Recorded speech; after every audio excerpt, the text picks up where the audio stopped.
Hello, I'm Claudia Mendoza, co-CEO of the JLC. I'm Michelle Janes, also co-CEO of the JLC. Delighted to be joined in conversation with Dalia. Dalia, hi. Do you want to say hi and introduce yourself as well? Hello, I'm Dalia Fleming and I'm the Executive Director of KeshetUK. The JLC is a membership organisation based in the UK, and we have 37 member organisations, which are many of our major communal institutions and organisations, ranging from social care to education to synagogal bodies. So we work across the spectrum of the majority of UK Jewry, working to strengthen and support, connect and coordinate and magnify and amplify our members' voices. KeshetUK is an education and training charity, and we work with Jewish schools, youth and young adult organisations, synagogues and wider Jewish communal organisations like Jewish Care or CST to ensure that Jewish, LGBT+, lesbian, gay, bi and transgender people and our families have the experience they're expecting to have when they engage in any part of the community, across any part, whether that be Orthodox, Reform, Liberal, Mizorti or cross-communal. We're delighted to be able to sit here with you today to learn a bit more about what KeshetUK does and how the community, either through the JLC or through individual organisations, can make sure we are an inclusive community for LGBT+ members. One of the reasons it's so important, I think, to kind of be visible is because so many parts of our community find it really challenging to be visible. So if there are parts of our community who do feel able to make sure that LGBT+ Jewish people can be in positions of leadership, can be able to express themselves free from fear, or are positively visible, it can really create safer places for LGBT+ Jewish people to be themselves, to engage in our community, to stay in the communities that they've grown up in, to enable them to know where actually they can be themselves, and not only that, but add incredible value to the Jewish community in the UK. I've been working for KeshetUK for 4 years now, just under 4 years. And I've been involved before we were a charity for kind of probably 6 or 7. And I think the thing that I've seen the biggest change has been the breadth of conversation that can happen within the community now. I mean, there are definitely parts of our community who have always been at the forefront of LGBT+ rights in the UK. And there are parts of our community who struggle, and they still struggle. They struggle to know whether if they say something, whether they will be safe in their job or safe in their family or safe in their community. But I really have seen more and more people from across the community encouraging conversation, creating spaces to really listen to the voices of LGBT+ Jewish people. And then that in turn in parts of the community has created just more action, right? There are some parts of the community who are really excited about knowing what X, Y, and Z is, like what more can they be doing? How far can they go to ensure the safety and the well-being of LGBT+ Jewish people and our families? And there are other parts of the community who are now feeling more comfortable to go, well, what's A, B, and C? Because X, Y, and Z isn't for us. And that's been something that I've really seen change, where communities have gone, there is something, maybe not everything, maybe not everything that is good enough for all LGBT+ Jewish people, but there is something. And that to me has been one of the biggest changes. That's amazing. And I think part of the motivation for having this conversation today as well, which is until we start to, we can't bring about cultural change in our community and the tolerance, celebration, openness and inclusivity that many of us are striving for without starting with the conversations, and they're open and honest conversations, and saying, I don't know how to, or I'm not sure, or what's the best way. And I think we've been on a journey, which we'll talk about a little bit as an organisation, but it might be nice also to hear about some of the offerings and some of the interactions that you've had with communal organisations. You know, so if we're a communal organisation, what can we ask of KeshetUK? What are the things that you can help us to do along that journey of of discovery in this kind of area as well? I think firstly, just to start off with, we offer a non-judgmental space to have conversation, whether confidentially, so no one will ever know it's happened, or publicly, or whoever needs to be in that space and however publicly or privately it needs to be. Because for us, I think there's a lot of fear or complacency, I think, when it comes to talking about LGBT plus people in our lives. There's and there's not always a trust. I think if we speak really broadly, sometimes between the LGBT plus community and the Jewish community or faith communities, right? And so actually what we do at KeshetUK is we first of all start off with the point that we exist. Jewish LGBT plus people are in all parts of our community, and we're not there to do anything other than, you know, exist and kind of be part of that community in whichever kind of way that we can be. And so that's the first thing, that we'll offer a conversation, a starting point. Where is your community at? What would you like to do? What are you comfortable with? If you feel like there's a real level of intolerance, we can have a conversation around what tolerance might look like, which maybe can lead into some accepting spaces or welcoming spaces or celebratory spaces. But we try to build that relationship and trust. And then after that, we offer training sessions, panels. For a communal organization, it might be that we work with the senior leadership team. It might be we work with the board. And then it really depends as to where else we might go. So with some organizations, we've done kind of that senior leadership moment, done some action planning, and then done training for kind of all the frontline staff. And so we try to work in a pretty bespoke way, because we really believe that no one solution is going to work for every part of our community. And there are sometimes specific conversations that communities have to have, whether that be, you know, working with rabbis and having an understanding, you know, they are the halachic expert, I am not, but working with them to understand what might cause harm, what might reduce harm, whether it's about speaking specifically around what trans inclusion may look like, where there might be concerns around what to do to support LGBT plus people in specific spaces. And actually, come October 2021, we are starting a community life program. So we'll have a new member of staff for that program who's going to be piloting different ways to support organizations, because we're a really small charity at the moment. We have 2 members of staff. We'll be growing once we have all the staff in place to about 4 in the next few months, to try and do more sustainable change. We really want it that communities in the long run just use us for kind of consultancy or that ad hoc question, because they feel more confident and capable.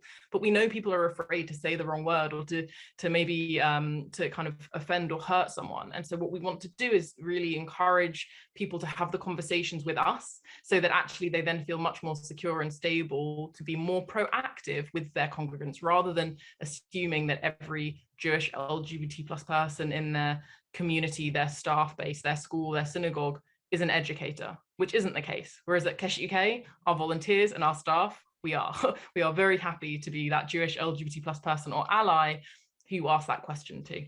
It would be really good to hear about how you got involved in KeshetUK as a volunteer, and then what made you decide to run the organization.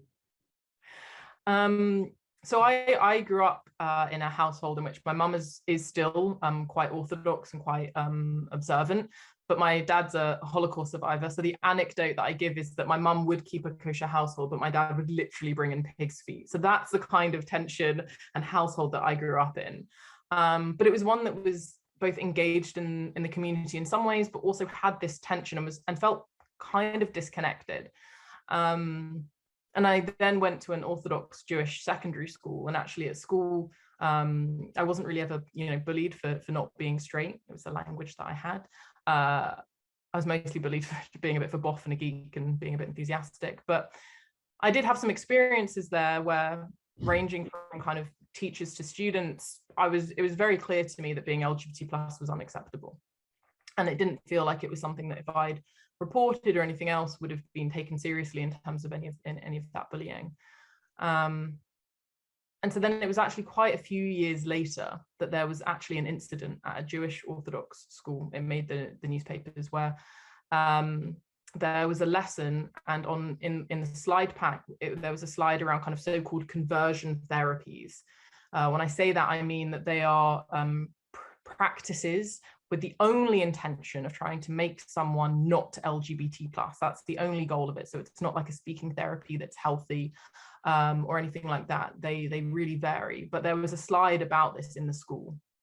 some of the teachers ignored the slide in the lesson, and some of them spoke about it, but none of them really spoke about it in the way that I would have expected, which is about how damaging and dangerous so-called conversion therapies are, and how every medical organization in the country has said how damaging and dangerous they are.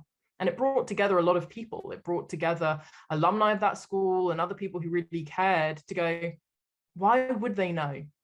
Right? Why, if we're not having the conversations, if they're not speaking to LGBT plus Jewish people, why would they know that when someone they really care about says, there's a guy that I know that can do this practice or process and make you into the person that you've said you've always wanted to be, why would that sound so damaging? Why would it sound so dangerous and so harmful? And so that's really what got me involved, going, we need more people in the community doing education. We need more people having conversations.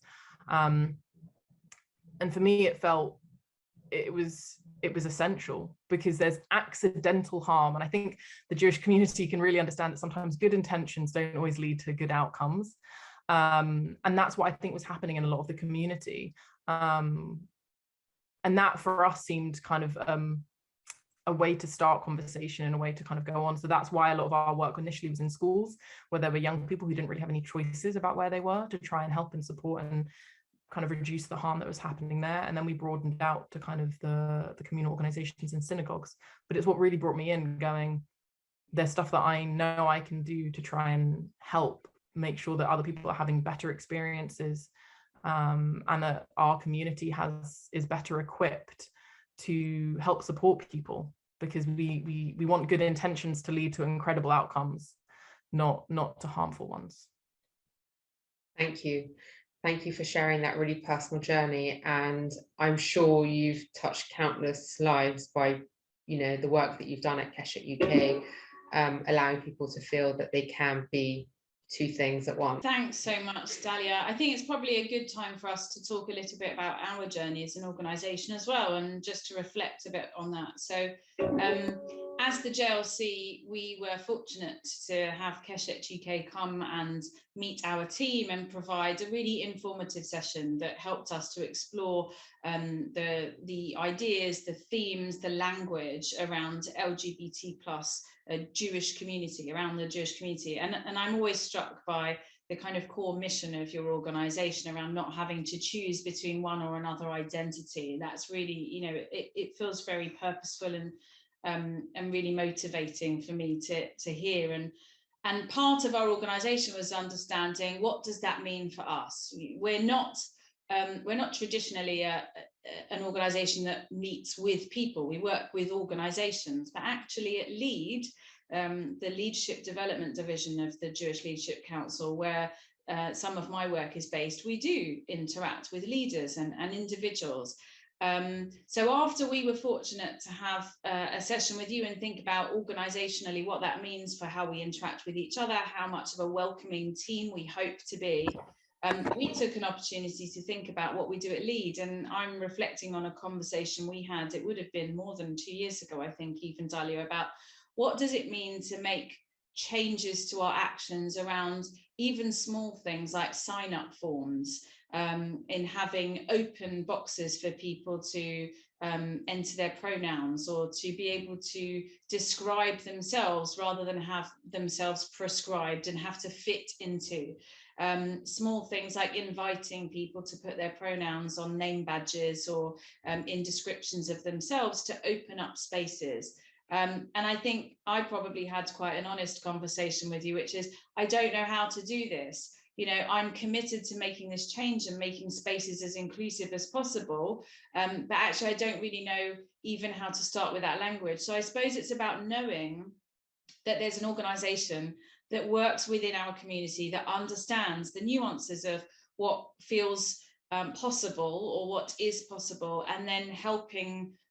You definitely helped us to make that change that I know from hearing from people has made things more accessible and more inclusive. I don't think we're there, yet. There's still a way to go, but it's good to be able to look back and see the progress. So that's just a small part of what we've experienced. And I know Claudia and I want to be able to welcome you back. We've got a bigger team, a newer team. People have changed, and actually part of our commitment is saying, well, it's not just to do it once and that's it.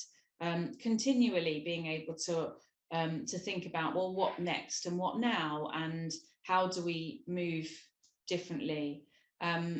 There's a great time as well, and hopefully we will be able to hear from some of our members in some ways, but we know that some of our member organisations you spoke about have had senior leadership training that's cascaded down.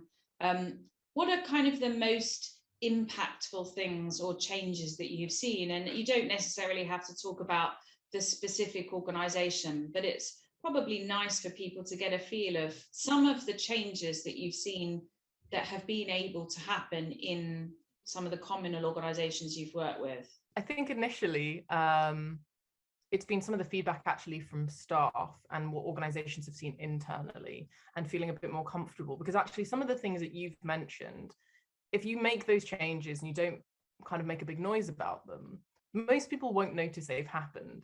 But for some people, they'll go and do that regular routine of filling in that form or applying for X, Y, or Z, and they'll just have a bit of an easier time doing it. And so part of it, when we've been working with some organisations, has been that feedback from volunteers who've gone and volunteered for a particular organisation, and then suddenly had that slightly better experience, and not had the kind of the same feeling that they had previously. And then I think otherwise it's been about that confidence, you know, when I've been going to kind of Lamoods and bumping into someone, and they've been talking to me about the changes that they've made, whether to do with how they present in their volunteering by not saying kind of, you know, hello ladies and gentlemen, or boys and girls, and hello everybody, by being able to support a member coming out in a way that hasn't happened. And actually we were at one school, and it was a few weeks afterwards, and we got a message from a teacher who'd been teaching there 20-30 years, and she messaged to be like, for the first time a student has come out to me. And you know, it's that thing of, she was obviously changing her behavior in such a way that enabled a student to feel more comfortable with her. And I think that's kind of what we want. We want the organizations themselves to feel like they can kind of hold the space and hold the conversation to improve upon it. And, you know, we're doing some work with Mizorti Judaism, and we've got a kind of a 3-year partnership with them through the National Lottery. And actually we were doing some storytelling training with their LGBT plus group a few months ago. And we've just gotten a really wonderful like note from one of the members about it gave her a voice. And this is someone kind of, I believe, 60 plus. And knowing that actually part of the work that we're doing is enabling people to feel like they can tell their story, share with their communities, and communities they love and have been a part of for decades, but have never quite been able to find the words. So a lot of what we do is about, enabling that internal comfort, I think, for staff to then be able to be their best selves. And then that often reverberates externally when it comes to that messaging, when it comes to someone going, did you know that this place is okay? Because LGBT plus people walk into spaces wanting to be safe, wanting to be secure, not wanting to be rejected. And so often actually you have to take that risk, from whether it's walking into your synagogue, walking into your housing care, whether it's going for a haircut, right? There are moments that some people just don't really think about, that LGBT plus people have to be really aware of. And so what we want is to have a bit more signposting available, so the community can be including and kind of excelling in different ways. I think back to quite a few years ago now, where we at the JLC helped you with one of our member organizations. And I remember feeling a kind of immense comfort being able to facilitate that introduction, because of the way you introduced, and that you do things in a very non-judgmental way, in understanding that at times there can be conflicts between the two parts of an LGBT plus Jews identity, and that there's no judgment, and that you understand that sometimes things are sensitive, and that you're happy to keep it private if need be, because you understand that there's a journey, and that actually, you know, you can do the all or nothing approach, but if you try to get everything, you sometimes end up with nothing. And I think that's been a really, really positive aspect of KeshetUK's work. And as a campaigning organisation, I think that's something that many others should be looking at and learning, but sometimes things are a slow process, but it's better to be on that upwards trajectory rather than going backwards. And so, you know, I definitely commend you for that. Thank you. And I do think that's why different parts of the community engage with us, and also why some parts don't, right? Because actually some parts feel really comfortable doing the work they're doing, and they really know how they're working. And so they engage with us in really, really specific ways. But for us, it's always been important to have those truthful and honest conversations, right? We know that part of our work is about reducing harm, but we also want to make sure that any community that we work with understands what harm may be happening, because for us it's not about judging them for that, but it's about having that honest conversation and being able to hold the tensions that happen when it comes to including LGBT plus people in certain spaces. And we don't want to hide behind that. We don't want to pretend that what we really truly want is for everyone to be walking to any space and feel that they can just be themselves. But also what we want is for us as an organization to be able to find the middle of the Venn diagram with any organization that we work with. And we work with a lot of organizations where it's maybe a bit more of a circle, and we work with others where there is that more middle ground of understanding where is our commonality, where can we work together, what areas can we kind of co-produce things together to enable that harm to be reduced, or to enable that kind of celebration to occur. I think what's really great that I hope people hear from this conversation is that not only is what you're trying to achieve collectively with organisations is the reduction of harm, the creation of safer spaces, but that also your organisation is a space where it is safe to have those conversations, and that actually there's no judgment in the starting points of the conversations that people have with you. So people can come, organizations can come and say, I just don't know. I know I want to be more literate, or I want to be more able, have better language in to explore. And even if I go away and say, that's not for me, and this little bit of it is for me, that the safety of that space in having the conversation with you is very clear to me, that actually your doors are open to engage, to provide support, knowledge, resources, to help bring about whatever change feels right at the time. And that time is for now, and then there's other change that will come, but it feels a very supportive and safe environment to be able to do that, which for our community is a great asset. So thank you. I mean, the thing is, we could definitely be more of a call out organization, but I think we'd be less successful. You know, we could probably have more Twitter followers if every time something happened with the community, we made a very loud noise about it.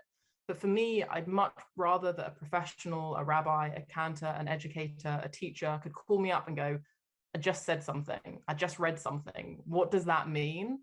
Than for them to feel as though if they called us and said, can you help, can you explain, that someone else would find out about that, or that would go on to a public sphere. And it's why we're quite a quiet organization, not only because comms isn't always my best thing, but actually because strategically it makes the most sense for us to be a safe organization for that kind of harder conversation, and for people to not feel like we will call them out. We would much rather call people in.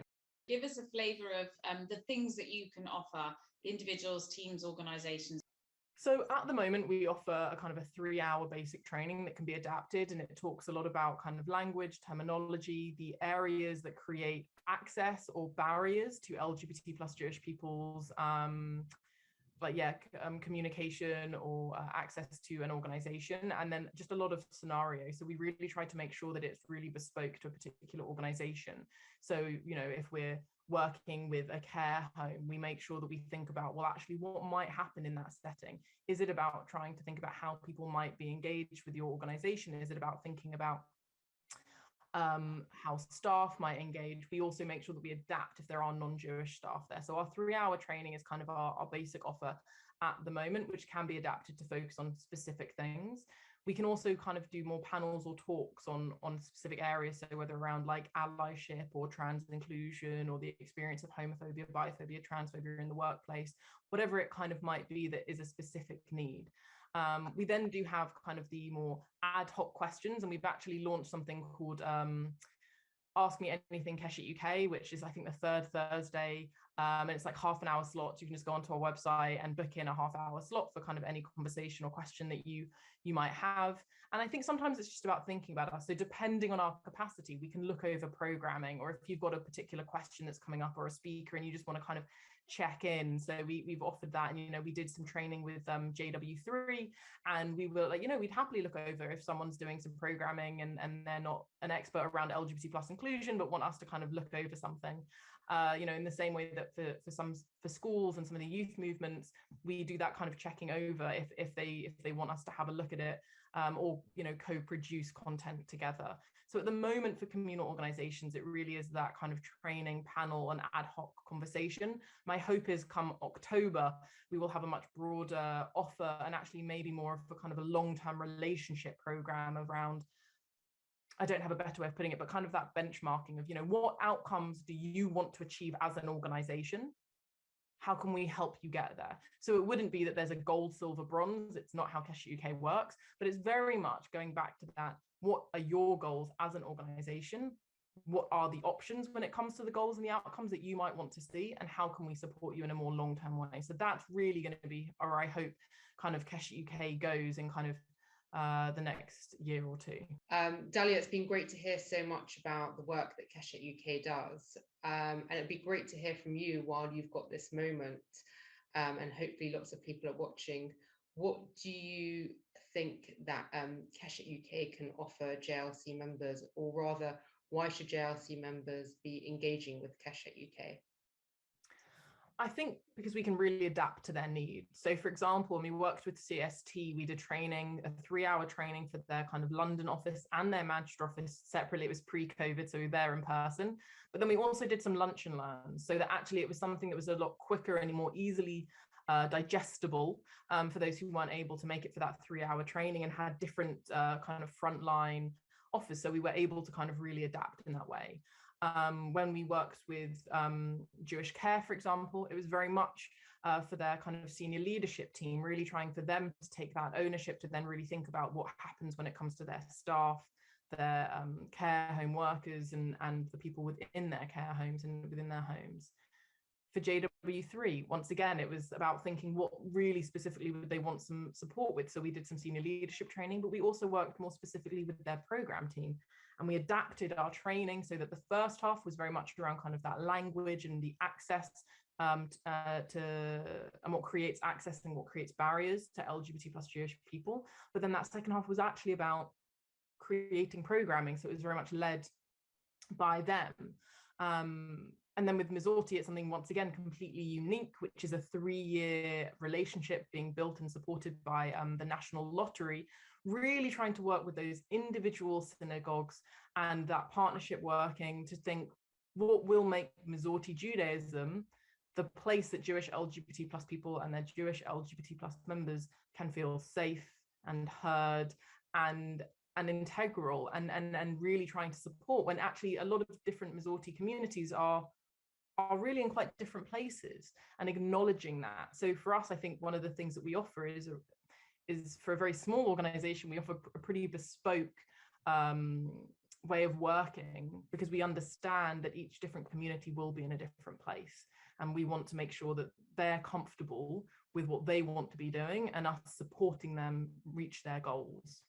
So Dalia, I think it was a couple of years ago now that KeshetUK worked very closely with the Chief Rabbi's office to put together an information pack for schools, for teachers in Jewish schools, about how to deal with LGBT plus bullying. I'm really curious if you could maybe spend a minute or so just talking about how that came about, because obviously it was quite a landmark exercise. Lots of people heard about it. It was widely praised. Many think it was a very brave thing to do on the part of the Chief Rabbi's office for obvious reasons. But it was something that we really were able to celebrate and to show that, there are parts of our community who might struggle with this, but that, tolerance is absolutely paramount, and we have to make sure every member of our community is treated with respect. So it would be great to hear your thoughts on that. Yeah, so that came about because for quite a few years, we've worked with schools, Jewish schools, predominantly in London, some outside of London. And actually we were getting asked by the schools and by teachers and by educators for something that was written down. And it became really clear that if we were going to write something specifically for the Orthodox Jewish schools, the voices that needed to be heard most in that were from the Orthodox Jewish community in terms of educators and leaders and parents and students, right? KeshetUK could say something, but the power would come from an Orthodox rabbi, an Orthodox educator, an Orthodox parent, sharing their experience and sharing their knowledge. So we started to create a guide, working really closely with focus groups across the Orthodox community. And it was at that point that the chief rabbi got in touch and realized that, you know, he was hearing from his community and they were saying to him he needed to be involved, and that, you know, we found a way once again to find the middle of that Venn diagram, right? KeshetUK and the office of the chief rabbi have differing views, we have different opinions, but what we did is said, where is our common ground? And that is the well-being and safety of young people within our communities.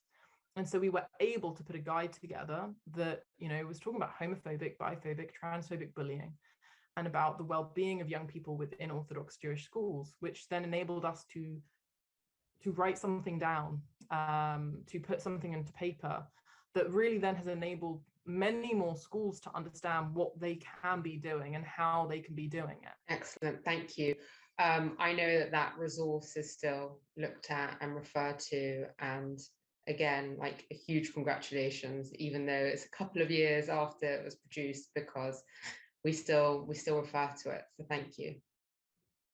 I mean, no, it was such an honor to work with him and to be able to provide that resource. You know, the fact that it's on chiefrabbi.org/LGBT welfare, as well as KeshetUK's website, but I just think that URL and the fact that there was a real compassion there to ensure the safety of young people within our community, which, you know, I think, you know, he was the first rabbi of his standing within the Orthodox world to say such a thing. And that was a big deal. And it was you know, to save a life is to save a world. And I think he really felt that, you know, I don't want to talk on his behalf, but when you read his introduction in that guide, you understand his motivations.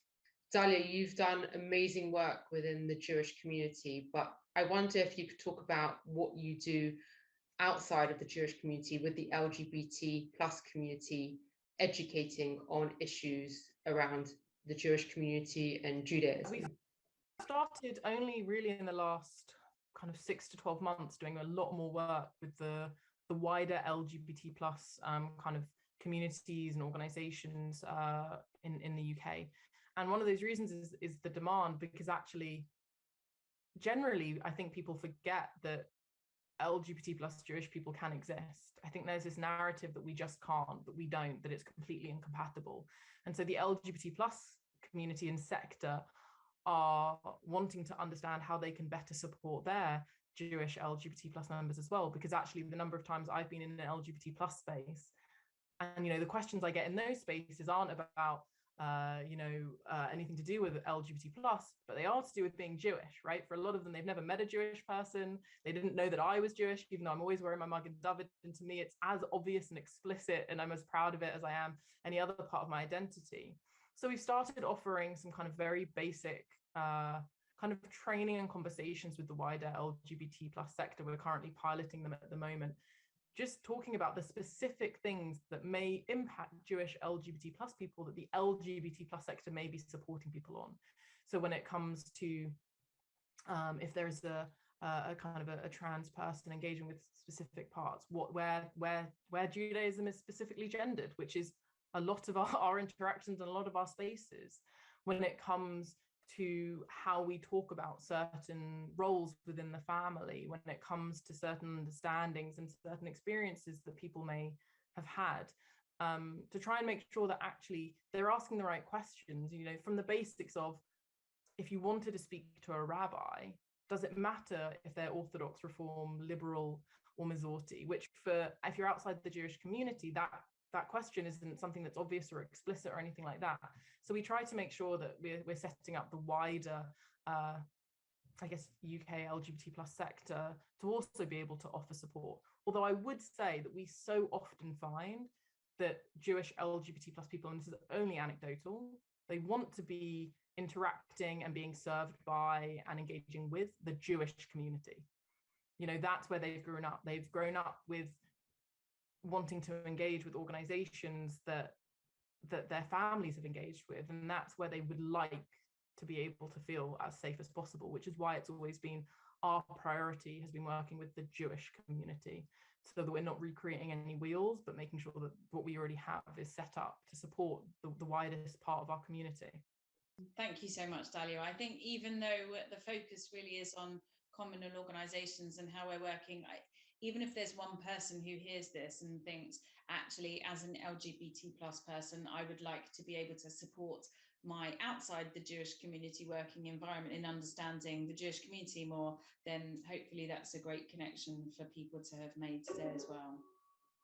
Or they can come and volunteer for us. We are always looking for more volunteers. So whether you're LGBT plus and Jewish or an ally, so neither of those, but want to try and support the community, volunteers are always welcome. Thank you, Dalia, again, and hopefully this has been an opportunity for people to learn, to understand, and to find out a bit more. And we'd encourage you to get in touch with KeshetUK if you'd like to know more. Obviously, their contact details will be shared at some point at the end of this video. But thank you for all the work you're doing, and we hope to see you again as part of coming to talk to our team and working together with us again soon. Thank you. Thank you, Dalia. Look forward to it. Thank you very much.